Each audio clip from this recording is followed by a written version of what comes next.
So I was quite excited at the idea of talking today because I thought I can run past something I've been thinking about in terms of a topic rather than something that I really got into. But I think that these concepts of what evangelical motherhood is sort of quite interesting, and but I wanted to today really restrict myself to the first, not even the first half, just the first maybe 30 years of the 20th century, because I think it did change a little bit with the war and Middle War period. But anyway, so I'm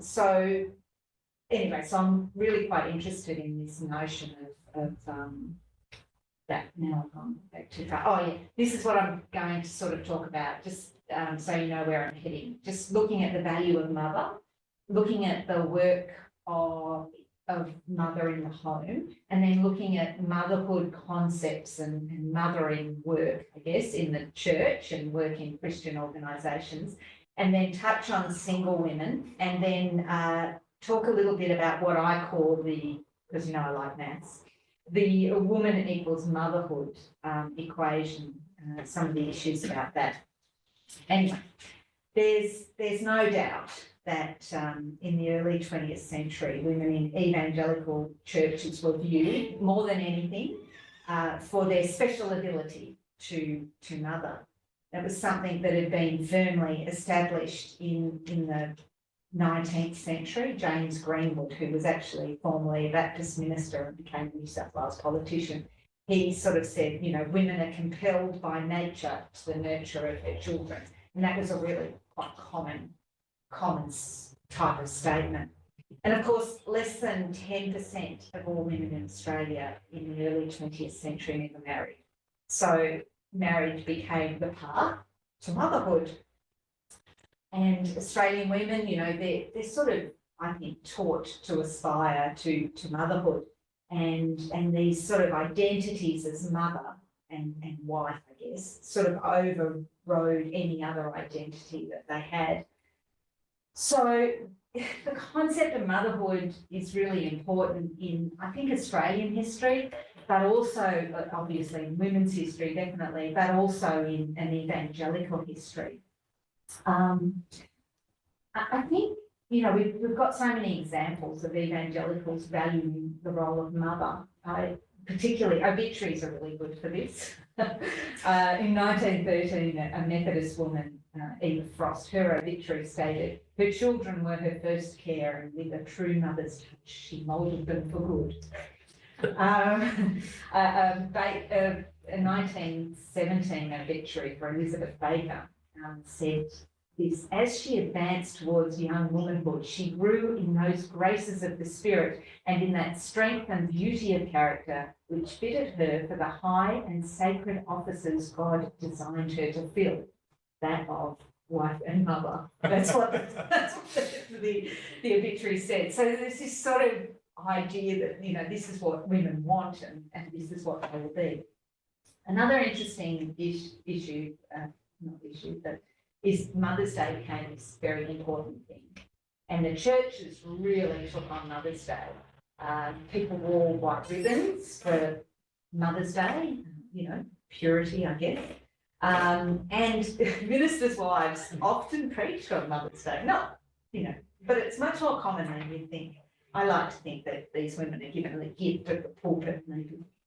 In 1912, in the Congregational Church at Broken Hill, the wife of the minister, Lizzie Madderbaum, who later became Greenwood, she preached on this, and she said, "Mother's love was one of the great gifts of life, and a day such as this, Mother's Day, was a means of focusing the thoughts of men upon it, and she sought more wholehearted devotion to the one whose life was spent for her children." One of my favourite quotes was Marion Doyle, who wrote and spoke this paper at the Baptist Assembly meeting. You know, women's work is manifold and certainly commences in that, I shouldn't read with a sort of pathetic, in that sweet spot, home. The place of tenderest love and closest ties is the place that needs the most gentle influence of womanly patience in order that everything which would mar the peace and harmony of that sacred place may be kept outside. Oh, what grace is needed to be a true wife and mother. It's rather beautiful, really. So you've got these sort of concepts of women, you know, nurturing and shaping women, working in the home, creating a family, these God-given roles, a grand service, true grace, and of course, mothers were part of the family. And evangelicals often perceived that the, you know, nuclear family was being threatened in some way, and so then would reinforce that the family was this God-given design. So, for example, some men thought, well, women's suffrage was a threat. But many women actually seeking suffrage highlighted that it would stabilise the home. So Mary Lee, a Methodist, who was a leader in the Women's Christian Temperance Union, she stated, home is women's sphere, her empire, the cradle her sceptre. Mother is rightly understood, her grandest service, its care the most ennobling, its hope the most elevating and sublime. And then she went on to say, if women weren't given the vote, you know, this was all under threat. So that it, you know, women were valued in the home, especially if they were seen to strengthen or enhance the Christian morality, I guess, of their own family unit. I like calling it the evangelical family ideal, with father as the wage earner in the public sphere, which is, as Habermas has described it, and then mother sort of in the private sphere in the home, wife and mother supporting the family. Of course, there's so many issues with this ideal, I know, and in fact, I don't think you can reasonably argue that most men actually worked in the public sphere because the way that Habermas describes it. But that's sort of how it was seen, you know, the father going out and the mother staying in. And of course, in the 20th century, most families didn't have this type of ideal at all. They had an assortment of grandparents, aunts, uncles, cousins, and the odd boarder, which of course women working in the home. Anyway, the focus meant that women did have some power within the home. And I think that I've seen this when I've looked at things like family worship, where the idea is that people, that families meet together once a day. And it was really pushed by a lot of evangelical churches. And you would read portions of the Bible, and then you would have a prayer and maybe even singing, depending if someone could sing. So the evangelical organisation Christian Endeavour in 1902 promoted family worship with a new department called, I think it's called the Home Circle, and it had this pledge that trusting in the Lord Jesus Christ for strength, we will endeavour to maintain family worship in our home and will strive to make it through kindness, courtesy and mutual helpfulness, a household of God. So Christian Endeavour continued to staunchly support this notion of family worship, and lots of other ministers in evangelical churches did as well. Congregational minister William Grant wrote a paper on the church in the home, and he pleaded for the establishment and maintenance of family worship and emphasised the value of the example and the training of mothers. I like this sort of ironic thing from a Baptist minister, Frederick Spur. He preached on father as true priest of the home, which wasn't uncommon, but then he recalled that family worship in his childhood was undertaken by his widowed mother. So there's actually a few examples of this. So potentially it was mother rather than father who was the spiritual head of the house. And this is sort of logical because there were more women members than men, so it sort of makes sense. But women were certainly seen as being in a good position to influence the next generation.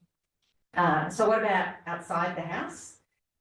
And this is where I think concepts of motherhood get a lot more murky and much, much more interesting.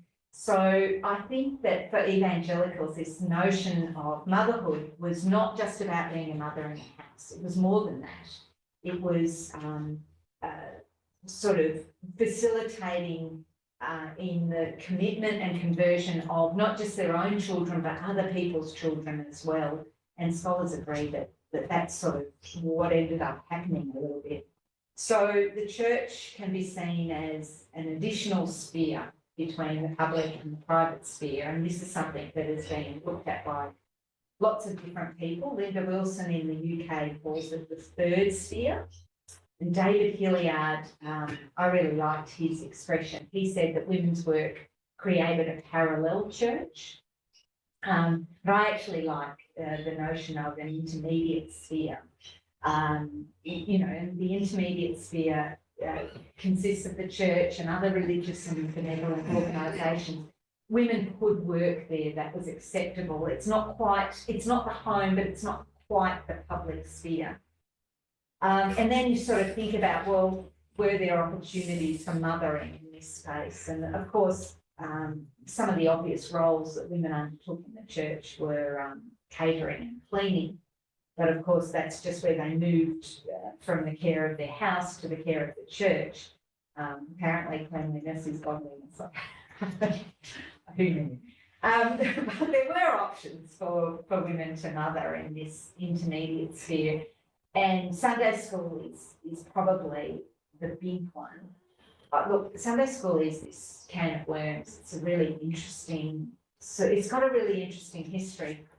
But women were often the ones who brought their children to Sunday school. If neither of the couple were coming to church, it would often be the woman coming to Sunday school. They made up a very large proportion of teachers. And it was this very valued activity within the church, but it actually then allowed them to be mothers or mentors as mothers, I guess, to the students. And if you think about the lack of leadership roles and Sunday school, it's a really logical place where women can sort of exert some influence. And of course, then there were other things, the Women's Christian Temperance Union, which I sort of mentioned earlier, but that sort of started at the end of the 19th century, and it allowed women to have a role in social reform and social welfare as well, because of course the WCTU is much more than a temperance organisation. And Frances Willard, who sort of was the world leader from the United States, she wrote that members aimed to organise the motherhood of the world for peace and purity. Home protection is the key word of women's work. So, this temperance organisation, which is quickly expanding into a whole range of different things, sort of positions itself as promoting home and motherhood. And I think that it's really interesting when you look at city mission organisations or benevolent societies, and they also have concepts of motherhood as well. I find that quite interesting.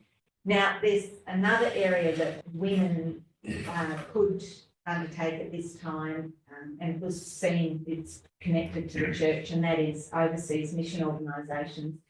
And I sort of feel a bit weird saying that it was an area that women could sort of, that had motherhood connotations, but it actually did, even though most of these opportunities were limited to single women. So you couldn't become a missionary if you were a married woman. You accompanied your husband. But I've looked at a lot of different mission organisations, and there's just an enormous amount of opportunities. for single women. So I think that there's about 1,000 women in Australia in the first half of the century who worked as missionary women in, I've said over 40 organisations. I reckon it's probably 60 because the world opened. They didn't have to be mission organisations in Australia. It was a worldwide activity. But of course it was limited to single women. But it gave women leadership, it gave them preaching opportunities, it gave them autonomy, a level of autonomy in their job. They were known within the churches. It was pretty significant. Now, Lena Topp in Europe and Danielle Trewick in Australia, who actually did a PhD in St Martin's, have actually examined this singleness in the settings of Australian churches. And both of them discuss the ways in which women particularly, but also men, are excluded when they're single. Yet I see single women as, I think it's a bit more of a paradox because they were part of evangelical activities, even though they didn't sort of fit into this mould of being in a family. So, you know, I think at that time being single was considered rather bold, it was selfish, and childlessness was viewed as a woman's failing. But I don't think that they were excluded. I think you see their work being celebrated really much more than you'd expect. So I've looked at a lot of Baptist and Methodist obituaries, and women are actually disproportionately included. And that's even where you wouldn't necessarily think that they would be. So it's sort of quite interesting. And of course, these concepts of motherhood do permeate single women's lives because the most common work that they undertook was in schools or missions or hospitals. And a lot of that was looking after children. So Methodist woman Mary Normington, she was the housekeeper at Newington College in Sydney. And to the young boarders, she was said to have made up to them the ministry of home and mother. And when Ros Gooden did her PhD on Baptist women, she called it mothers in the Lord, because that's how these women are being referred to. And there's lots of articles about that.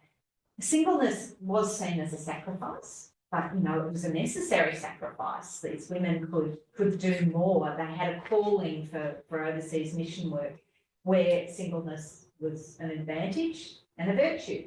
And in fact, if you were working for most Christian organisations, if you married, you actually had to resign from your position.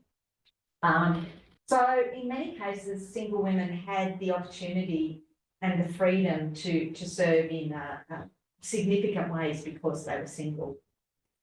I'm really keen to look at this issue a bit more historically. Can you tell? But anyway, now, so then I want to talk finally about what I'm calling the woman equals motherhood equation. And I see three aspects to this. First, many evangelical women in religious activities worked long hours. They were volunteering, but they were really volunteering very long hours.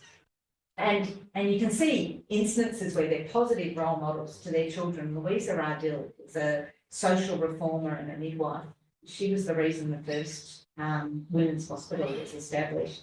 Her daughter, Katie Ardil Bryce, became a gynaecologist. And in mission organisations, you can see generations of families. Clara Trudinger is a really good example of a missionary matriarch. She wasn't a missionary herself. She was born a Moravian, married a Presbyterian, and ended up worshipping in a Methodist church.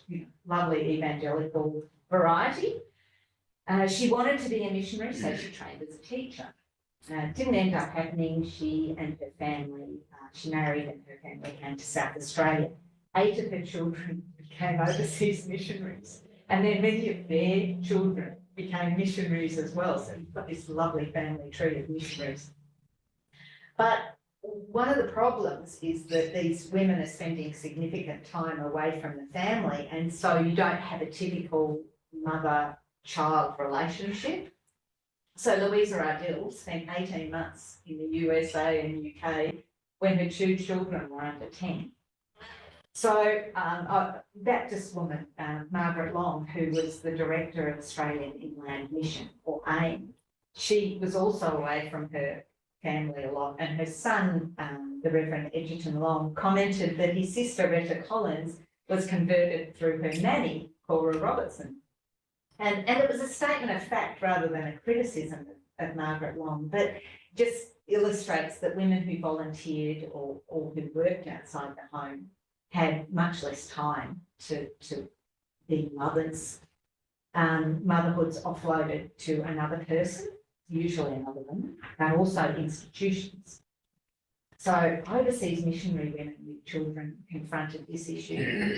And Linda Devereux, who I thought might come, but I'll talk to her later. She's co-editor of a book soon to be released, which is called Exploring Boarding School Challenges for Women and Third Culture Kids. And it examines trauma experienced by children, of which, of course, Christian missionaries' children are one, when they're separated from their parents in another culture. It's quite fascinating and it's quite upsetting because it sort of, there's been situations where Christian women who feel that they're ministered, who feel that they're in ministry are unable to mother in the way that society or their children expect. And there's certainly evidence of missionaries' children who resented elements of their childhood. And there's some pretty horrible things that happen to some children too. And mission organisations were quite harsh on women who expressed that they wanted to spend more time with school-aged children. And of course, they weren't technically employed by the mission organisations, their husbands were. Anyway, the mission organisation SIN, which now stands for Serving in Mission, actually issued an apology to children of missionaries. So the second issue is a little obscure, but it does relate to when being a mother isn't actually very good for a woman. And I've seen a lot of this happening too. Having a child actually was physically risky. Maternal rates of death in the early 20th century were much better than they had been in the 19th century, but they were still about 6 maternal deaths per 1,000 births, and it's 6 deaths per 100,000 now. So it was a bit risky. The biggest thing that helped women was that they only gave birth to, on average, 4 children, which was a lot less than the 19th century. Postnatal depression was another issue and very rarely discussed. I don't know if you've heard of Frank Warren. He was a Baptist minister and writer. He's really got a beautiful way of expressing things. And he was talking about, he wrote about the birth of his 4 children, and then he said, but following each birth, the mother went down into the valley of the shadow and remained there for many dark and dreadful months. Think about Stella Borum suffering from postnatal depression. She had her first 2 children in this tiny town in New Zealand. It's quite sad. She wouldn't have understood, you don't understand this. And of course, I've got lots of women who I think killed themselves as well, and it's sort of, yeah. So, and of course, then you've got women who felt compelled to have children in circumstances where they knew they were going to be in financial distress, or women who were in situations where they were being beaten by their husbands, wife beating. And the evangelical church could only help so much. Indeed, it's probable that the church actually was complicit in women remaining with an abusive husband and dying because of it. So, but then the ironic thing is that, of course, these early women who are in these evangelical organisations seeking social reform, actually part of what they were doing was seeking changing people's financial circumstances, addressing domestic violence, expanding health facilities, providing more opening educational opportunities and support to new mothers. So it's sort of nice there. Now, the third issue, I think, is probably the one that I alluded to in my abstract, and this is that through their own emphasis on the role of wife and mother, evangelical women actually limited their ability to argue for a stronger role in church life, particularly leadership and ordination.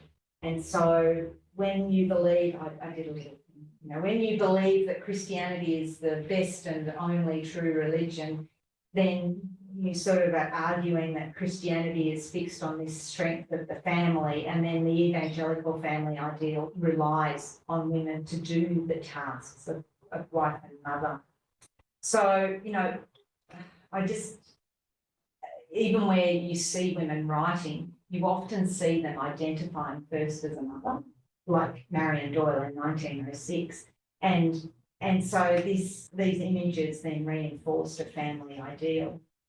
So potentially this is why mainstream evangelical denominations largely ignored women's ordination.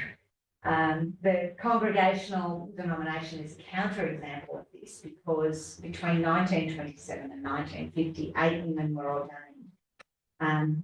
But I believe that part of that was because the first woman, the trendsetter, if you will, was well educated and well connected. Winifred Keith, the Reverend Winifred Keith, was the wife of the principal of the Congregational Theological College in Adelaide. So she was able to enter a theological college. She was also supported by the Colonial Light Garden Congregational Church, a new congregation who were willing to accept her as their minister. So you get those two things in an independent denomination, and that just puts her in a really good position to be ordained. Interestingly, Winifred Keith still highlighted her credentials, I guess, in her skills in mothering. In 1927, the year she was ordained, she published a book called Child Nature and Child Nurture. And it was apparently no book in the National Library. It was simple advice, containing ideas such as raising children is, when raising children, the most necessary thing to do is to educate children in simple, practical Christianity. When I read this, I thought, why is she doing this?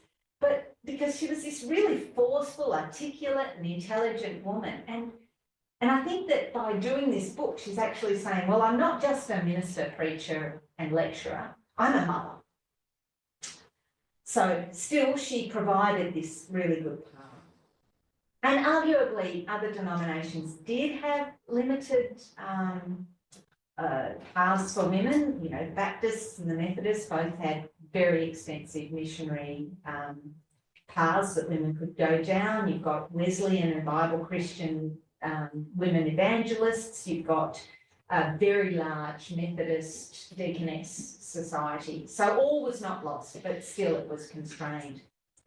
I agree with scholars like Sarah Williams in the UK and Marilyn Camp in the US, who argue that the feminisation of evangelicalism in the 19th century led to positive representations of women, but really constrained that to things that were sort of desirable Christian characteristics, but within bounds of motherhood, so meekness and service and sacrifice. So, they're wonderful attributes, but they're also quite fixed. Anyway, to quote another Methodist woman's obituary, here the family remains, a tower of godly strength to church and community. So thank you. Thank you, Thanks, Rebecca.